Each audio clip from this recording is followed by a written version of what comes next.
Watermelon உனக்கு இந்த அசிங்கம் தேவையா? காலையில் எழுந்தோன்னே சண்டை, காலையில் ஃபுல் அண்ட் ஃபுல் சண்டை, எல்லாருக்கிட்டையும் சண்டை. நேற்று நைட்டு வந்து பார்த்தீங்கன்னா ஒரு விஷயம் நடந்தது. அந்த விஷயத்தை வச்சு இப்போ காலையில் ஃபுல்லாக அதை வச்சு தான் ஃபுல்லாக ஃபைட்டு. வாட்டர்மெலன் ஸ்டார் மட்டும் வாயை அடக்கலைன்னா எனக்கு தெரிஞ்சு வந்து ஒரு பெரிய கான்ட்ரவர்சி ஒன்று உருவாக போகுது. ஏன்னா அந்த அளவுக்கு வந்து பார்த்தீங்கன்னா பயங்கரமான பிரச்சனை போயிட்டு இருக்கு. இப்போது ஒரு நாள் தான் ஸ்டார்ட் பண்ணி ஒரே நாள் தான் ஆச்சு. எனக்கு தெரியும் திவாகர் உள்ளே போடும் போதே தெரியும் இவங்களை வந்து பிரச்சனைக்காக தான் போட்டிருக்காங்க அப்படின்னு சொல்லிட்டு உள்ளே போனோன்னா திவாகர் வந்து பார்த்தீங்கன்னா வேலையை ஆரம்பிச்சிட்டாரு. இப்போது நேற்று நைட்டு வந்து பார்த்தீங்கன்னா தூங்கும் போது என்ன ஆயிருக்குன்னா, திவாகர் வந்து பார்த்தீங்கன்னா தன்னோட பெருமையை பேசுவார். அந்த மாதிரி வந்து பார்த்தீங்கன்னா நான் டாக்டருமா, நான் வந்து அப்படிமா, நான் இப்படிமா அப்படின்னு பேசிகிட்டு இருக்கும்போது கெமி வந்து சொன்னாங்க, எனக்கும் வந்து பார்த்தீங்கன்னா நான் கூகுளில் வந்து இதெல்லாம் போட்டு பார்த்து தெரிஞ்சுப்பா அப்படின்னா, உனக்கு அதெல்லாம் ஒன்றும் தெரியாது, டாக்டர் படித்தா தான் தெரியும், உனக்கு படித்தாலும் ஒன்றும் புரியாது அப்படின்னு சொல்லிட்டு கெமியை போட்டு அந்த இடத்துல அசிங்கப்படுத்திடுறாரு. சரின்னு சொல்லிட்டு கெமி என்ன சொன்னாங்க, நான் படித்த பொண்ணு தானே, எனக்கு வந்து ஏன் அதெல்லாம் புரியாது, நான் வந்து கூகுளில் பார்த்து படித்து புரிஞ்சுப்பேன், எல்லாமே தான் இப்போ கூகுளில் இருக்குது, ஏன் அதை படிக்கக்கூடாதா, நான் படித்த பொண்ணு தானே அப்படின்னு சொல்லி கெமி சொல்கிறாங்க. உடனே டாக்டர் திவாகர், உனக்குலாம் படிக்கிறதுக்கு அந்த தகுதி கிடையாது, படித்தாலும் உனக்கு புரியாது, நீ படித்து என்ன பண்ண போகிற அப்படின்னு சொல்லிட்டு கெமி வந்து பார்த்தீங்கன்னா நேற்று நைட் வந்து அசிங்கப்படுத்திடுறாரு. சரின்னு சொல்லிட்டு கெமி என்ன பண்ணாங்க, விட்டுட்டு போயிட்டாங்க. காலையில் எழுந்தோன்னே அவர் சும்மா கெமி வாடின்னு சும்மா இருக்காங்க, எல்லாருக்கிட்டையும் போயிட்டு இல்லை இவங்க வந்து பார்த்தீங்கன்னா டாக்டர் பதவியை அசிங்கப்படுத்துகிறாங்க, டாக்டர் நாங்கள் கஷ்டப்பட்டு படித்து டாக்டர் வந்திருக்கோம், இவங்க டாக்டர் அசிங்கப்படுத்துகிறாங்க, இப்படியே இருந்தானா எங்களுக்கு வந்து பார்த்தீங்கன்னா ஒரு கெட்ட பேர், நாங்கள் கஷ்டப்பட்டு டாக்டர் பட்டத்தை வாங்கியிருக்கோம் அப்படின்னு சொல்லிட்டு எங்கே போனாலும் இந்த பெருமை பீத்தியே வந்து பார்த்தீங்கன்னா இந்த ஒரு வருஷம் ஃபுல்லாக இவர் எப்படி வளர்ந்தாருன்னா இந்த பெருமை பீத்தி தான். எல்லாருக்கிட்டே போயிட்டு நான் பயங்கரமாக ஆக்டிங் பண்ணுவோமா, நான் வந்து பார்த்தீங்கன்னா கர்ணன்மா, நான் சிவாஜியே மிஞ்சிருவோமா அப்படின்னு சொல்லிட்டு எல்லா இடத்துலையும் போயிட்டு இது பண்ணுற ஒரே வேலை என்ன தெரியுமா, நான் வந்து பார்த்தீங்கன்னா பயங்கரமாக பண்ணுவேன் அப்படின்னு சொல்லிட்டு அடுத்தவங்களை மட்டம் தட்டி நம்ம வந்து தான் பெரிய ஆள் அப்படின்னு சொல்லிட்டு பேசுகிற ஒரே ஆள் இவர் தான்.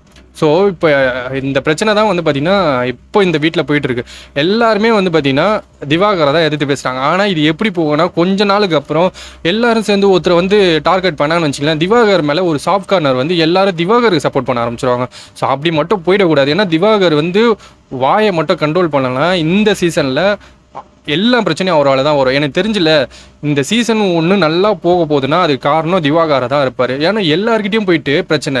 பிரவீன் காந்திகிட்ட போயிட்டு நேற்று என்ன சொல்கிறேன்னா, நான் வந்து பார்த்தீங்கன்னா ஒரு வருஷத்தில் வளர்ந்துட்டேன் சார், இங்கே இருக்கிறவங்க எல்லாருமே வந்து பார்த்தீங்கன்னா 5-6 வருஷம் தேவைப்பட்டிருக்குது, ஆனால் எனக்கு ஒரு வருஷம் போதும் சார், நான்லாம் வந்து பார்த்தீங்கன்னா அவ்வளோ டேலண்டான பர்சனு, இங்கே இருக்கிற யாருக்குமே ஆக்டிங் வராது, நான் வந்து அந்த அளவுக்கு ஆக்டிங் பண்ணுவேன், பயங்கரமாக ஆக்டிங் பண்ணுவேன் அப்படின்னு சொல்லிட்டு அவர்கிட்ட போய் பிரவீன் காந்திகிட்ட போயிட்டு பயங்கரமாக பெருமை பேத்தியிருந்தார். பிரவீன் காந்தி பார்த்தாரு, இவன் நம்மளுக்கு மேலே பேசுகிறான், இங்கே இருந்தால் நம்மளுக்கு செட் ஆகாது அப்படின்னு சொல்லிட்டு நைஸாக வந்து எஸ்கேப் அவர் உடலையா அவர் சட்டையை பிடிச்சி இழுத்து, நான் வந்து பார்த்தீங்கன்னா இப்போ உங்களுக்கு முன்னாடி ஒரு ஆக்டிங் பண்ணி காட்டுவா, தனுஷ் மாதிரி பண்ணி காட்டுவா, சிவாஜி மாதிரி பண்ணி காட்டுவான்னு சொல்லிட்டு போட்டு பிரவீன் காந்தியை டார்ச்சர் பண்ணார்.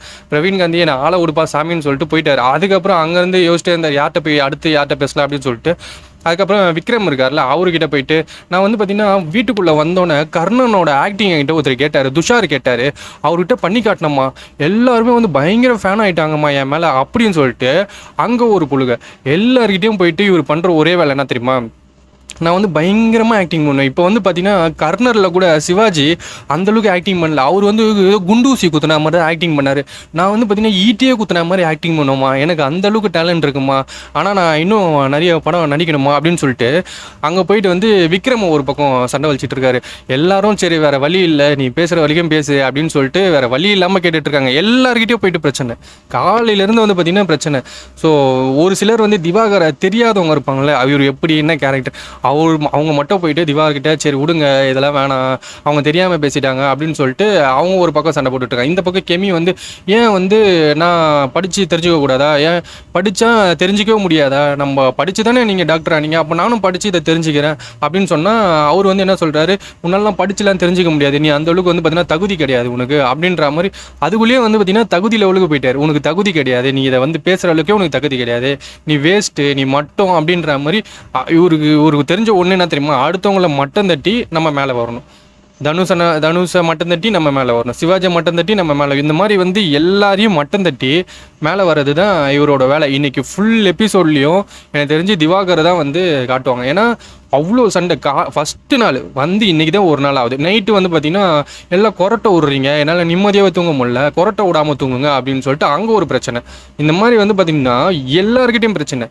ஒருத்தருக்கிட்டாச்சும் நிம்மதியாக கொஞ்சம் நல்லா பேச தெரியுதா, ஒருத்தர் இப்போ இன்றைக்கி தான் வந்திருக்கோம், ஒரு 2-3 நாள் போட்டோம், எல்லாரையும் தெரிஞ்சுக்கிட்டு அதுக்கப்புறம் எல்லாருக்கிட்டையும் எப்படி பேசணும், எப்படி வந்து நம்ம இருக்கணும் அப்படின்றத அவர் ஃபஸ்ட்டு கற்றுக்கணும். அதை விட்டுட்டு வந்தோடனே வந்து பார்த்திங்கன்னா, என்னால் நைட்டு நிம்மதியாக தூங்கவே முடியலங்க, நீங்கள் கொரட்டை விட்டுட்ருக்காதீங்க, நீங்கள் எல்லாம் போய் வெளியே தூங்குங்க அப்படின்னு சொல்லிட்டு எல்லாரையும் வெளியே போக சொல்கிறாரு.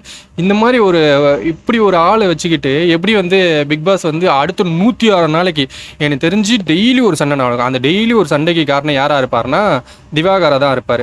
எல்லாருக்கிட்டையும் போயிட்டு வேணுன்ட்டு எனக்கு தெரிஞ்சு எல்லா சீசனையும் பார்த்துட்டு வந்திருப்பாரு, இல்லை நிறைய பேர்கிட்ட கேட்டு வந்திருப்பாருன்னு நினைக்கிறேன். அவங்க எல்லாரும் என்ன சொன்னாங்கன்னா, உள்ளே போயிட்டு நீங்கள் சண்டை போட்டுங்க, சண்டை போட்டுக்கிட்டே இருந்தீங்கன்னா நீங்கள் வந்து எல்லா எபிசோட்லேயும் வருவீங்க, எல்லா ப்ரோமோலேயும் வருவீங்க. ப்ரோமோவில் வந்தீங்கன்னாவே உங்களுக்கு வந்து ஃபேன்ஸ் வந்துடுவாங்க. அதுக்கப்புறம் நீங்கள் வந்து 106 நாளில் அதுக்கு மேலே கூட நீங்கள் ஓட்டிடலாம். வெளியே வந்து பார்த்தீங்கன்னா ஆஸ்கார் அப்படின்னு சொல்லிட்டு நிறைய உங்களுக்கு வந்துடும் அப்படின்னு சொல்லிட்டு இவரை யாரோ ஏற்றி விட்ருக்காங்கன்னு நினைக்கிறேன். வந்த முதல் நாளே சண்டை. இப்படியே போயிட்டுதுன்னு வச்சுங்களேன், எனக்கு தெரிஞ்சு இவருக்கு ஆல்ரெடி வெளியே நெகட்டிவ் இருக்குது. இப்படியே போயிருந்தீங்கன்னா நெகட்டிவ் இன்னும் பல மடங்கு அதிகமாகிடும். ஒருத்தரை கூட வந்து பார்த்தீங்கன்னு வச்சிங்களேன், நைட்டு ஃபுல்லாக நிம்மதியாக தூங்க விடல. காலையில் எழுந்தோன்னே சண்டை, நைட்டு சண்டை, இல்லை யார்கிட்டையாவது போயிட்டு நான் இப்படி பண்ணுவேன் அப்படி பண்ணுவேன், நான் வந்து 5 படம் நடிச்சிருக்கேன், நான் 4 படம் நடிச்சிருக்கேன் இப்படின்னு சொல்லிட்டு காலையிலேருந்து எல்லாருக்கிட்டையும் போயிட்டு பிரச்சனை பண்ணுறது தான் ஒரு வேலை. ஆனால் இவ்வளோ பிரச்சனையும் கனியாக்கா என்ன பண்ணுறாங்கன்னா, போயிட்டு டீசெண்டாக அவங்க எடுத்துகிட்டு வந்த துணி, அவங்க வந்து என்னெல்லாம் வச்சுருக்காங்களோ அதை போயிட்டு க்ளீன் பண்ணுறது, அவங்க பாட்டின்னு அவங்க வேலையை பார்த்துட்டு போயிட்டே இருக்காங்க. ஸோ இந்த மாதிரி நம்ம வந்துட்டு முதல்ல ஒரு பிக் பாஸில் செட்டில் ஆகி நம்ம எப்படி இருக்கோம், என்ன பண்ணுறோன்றதை ஃபஸ்ட்டு தெரிஞ்சுக்கணும். எதுவுமே இல்லாமல் சண்டை போட்டால் நம்ம மேலே வந்துடலாம் அப்படின்னு சொல்லிட்டு எல்லார்கிட்டையும் போய் சண்டை போட்டுகிட்டே இருந்தீங்கன்னா ஒரு கட்டத்துக்கு மேலே நினச்சிங்களேன் எல்லாருமே உங்களுக்கு ஆப்போசிட் ஆகிடுவாங்க. அந்த பிக் பாஸ் ஹவுஸில் வந்து பார்த்தீங்கன்னா எல்லாருமே ஆப்போசிட் ஆகிட்டாங்கன்னா நீங்கள் என்ன பண்ணுவீங்க, எல்லாரும் உங்களை எல்லா வாரமும் உங்கள் மேலே ஓட்டு போட்டுக்கிட்டே இருப்பாங்க. தொடர்ந்து நீங்கள் அடுத்த ஒரு 17 வாரம் வருது, எல்லா வாரமும் வந்து பார்த்தீங்கன்னா உங்கள் மேலேயே தான் ஓட்டு போட்டுட்டு இருப்பாங்க. என்ன பண்ணுவீங்க, சரி மக்கள் ஓட்டு போடுறாங்க, ஒரு நாள் ஓட்டு போடுறாங்க, 2 நாள் ஓட்டு போடுறாங்க, எல்லா வாரமும் உங்களுக்கு ஓட்டு போடுவாங்களா? இப்படியே பண்ணிட்டு இருந்தேன் எல்லாரும் உங்களுக்கு ஓட்டு போடுவாங்களா சொல்லுங்கள்? இப்படியே பண்ணிட்டு இருந்தால் அடித்து வெளியே அனுப்பிச்சி விட்ருவாங்க. எங்கள் போப்பா எனக்கு அடுத்த ஆள் இருக்கு. உங்களை எதுக்கு உள்ளே எடுத்தாங்கன்னா கண்டென்ட், இந்த சண்டை இந்த கண்டென்ட்டுக்காக மட்டும்தான் உங்களை உள்ளே எடுத்தாங்க. அதை கரெக்டாக பண்ணிட்டுருக்கீங்க. போன முதல் நாளே சண்டே ஆரம்பிச்சிட்டிங்க. எனக்கு தெரிஞ்சு நான் சொன்னேன் கெமி வந்து பார்த்திங்கன்னா சாதாரண ஆள் கிடையாது, அவங்க பிரச்சனைன்னு வந்துச்சுன்னா வச்சு செய்வாங்கன்னு சொன்னேன். நைட்டு சும்மா ஒரே ஒரு வார்த்தை தான் விட்டார், தெரியாமல் ஒரு வார்த்தை விட்டார் திவாகர்.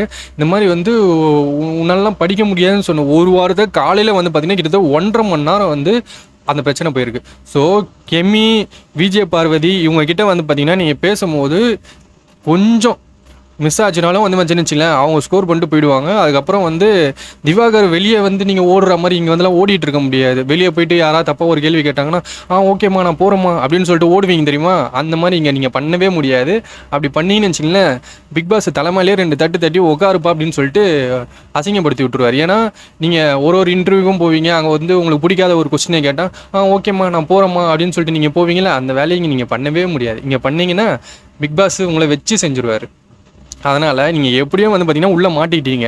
ஸோ அவங்க கேட்குற கொஸ்டினுக்கு நீங்கள் பதில் சொல்லி தான் ஆகணும். அந்த மாதிரி அங்கே போய் உள்ளே ஓட முடியாது. அப்படி ஓடினீங்கன்னா உங்களுக்கு அசிங்கம். ஏன்னா பிக் பாஸ் உங்களை கேள்வி கேட்பாரு, கண்டஸ்டன்ட் கேள்வி கேட்பாங்க, வெளியேற ஆடியன்ஸ் கேள்வி கேட்பாங்க. இத்தனை பேர் வந்து பார்த்தீங்கன்னா உங்களை கேள்வி கேட்டுக்கிட்டே இருப்பாங்க. நீங்கள் எல்லாத்துக்கும் பதில் சொல்லணும். அதனால் வெளியே நம்ம தப்பிச்சு ஓடிட்டோம், உள்ளேயும் நம்ம தப்பிச்சு ஓடிடலான்ற மாதிரி நீங்கள் வந்து பிக் பாஸை நினச்சிங்கன்னா கண்டிப்பாக உங்களுக்கு தான் கஷ்டம். அங்கே போயிட்டு அந்த விஜய் சேதுபதி ஸ்டார்டிங்கே சொன்னேன், உள்ளே போனீங்களா, உள்ளே போயிட்டு நீங்கள் ஒரு டாக்டருன்றதை வந்து நீங்கள் காட்டிட்டு வாங்க. நீங்கள் உள்ளே போயிட்டு நீங்கள் ஆக்டர்னு சொல்லிட்டு வெளியே வந்தீங்கன்னா நான் வந்து பார்த்தீங்கன்னா உங்கள் மேலே செம கோவத்தில் இருப்பேன் அப்படின்னு சொல்லிட்டு ஸ்டார்டிங்கே அட்வைஸ் பண்ணி தான் அனுப்பிச்சு விட்டார். அந்த அட்வைஸ் ஆச்சு கேட்டிங்கன்னா உள்ளே வந்த ஃபஸ்ட்டு எடுத்தோன்னே கார்னர், அதுக்கப்புறம் வந்து பார்த்தீங்கன்னா 3, இதை தவிர வாட்டர் மெலன், இந்த 3 தவிர நீங்கள் இது வரைக்கும் ஏதாவது ஒன்று பண்ணீங்களா? உள்ளே போயிட்டு வந்து பார்த்தீங்கன்னா வாட்டர் மெல்லன்னு திவாகர், இந்த பெருமை எதுக்கு? ஃபஸ்ட்டு எல்லாருக்கிட்டையும் இதே பெருமை தான்.